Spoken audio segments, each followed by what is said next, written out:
Hi friends, welcome to our channel. ఓటీటీలో ఒక తమిళ mystery thriller మంచి వ్యూస్తో దూసుకుపోతుంది. ఈ సినిమా అమ్మాయిలను మోసం చేసి వాళ్ళ వీడియోలతో డబ్బు సంపాదించే ఒక డాక్టర్ చుట్టూ తిరుగుతుంది.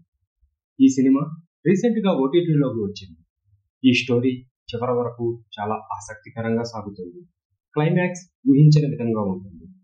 ఈ మిస్టరీ థ్రిల్లర్ పేరేంటి, ఇందులో స్ట్రీమింగ్ అవుతుంది అనే వివరాల్లోకి వెళ్తే, ఈ తమిళ క్రైమ్ థ్రిల్లర్ మూవీ పేరు ఫైర్.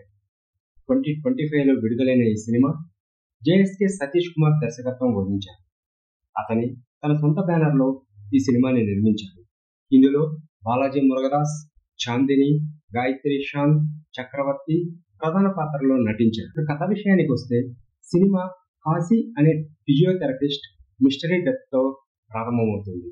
అతన్ని గుర్తు తెలియని వ్యక్తి దాడి చేసి దారుణంగా చంపుతాడు. అతని తల్లిదండ్రులు పోలీస్ స్టేషన్లో ఫిర్యాదు చేయడంతో కథ ముందుకు సాగుతుంది. ఇన్స్పెక్టర్ శర్వణ్ నేతృత్వంలో పోలీస్ బృందం కేసును దర్యాప్తు ప్రారంభమవుతుంది. ఈ ఇన్వెస్టిగేషన్లో కాశీ జీవితంలోని చీకటి కోణాలు వెలుగులోకి తెస్తుంది.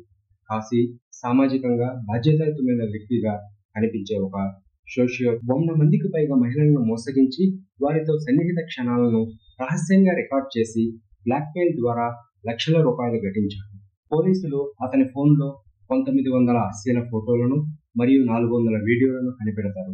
ఇవి అతని నేరాల చిట్టాను బయటపెడతాయి. అతను తన మోసపూరితమైన మాటలతో తన దగ్గరికి వచ్చే పేషెంట్స్తో ఈ పనులు చేస్తుంటాడు. మహిళల వీడియోలను రహస్యంగా రికార్డ్ చేసి ఆ రికార్డింగ్తో బ్లాక్మెయిల్ చేస్తాడు. ఇదంతా పోలీస్ దర్యాప్తులో తెలుస్తుంది. అయితే ఈ సినిమా షాకింగ్ ట్విస్ట్ పిచ్చెక్కిస్తుంది. చివరికి కాశీని చంపింది ఎవరు, ఎందుకు చంపారు, ఆ ట్విస్ట్ ఏమిటి అనే విషయాన్ని తెలుసుకోవాలంటే ఈ తమిళ క్రైమ్ మిస్టరీ థ్రిల్లర్ సినిమా మిస్ కాకుండా చూడండి.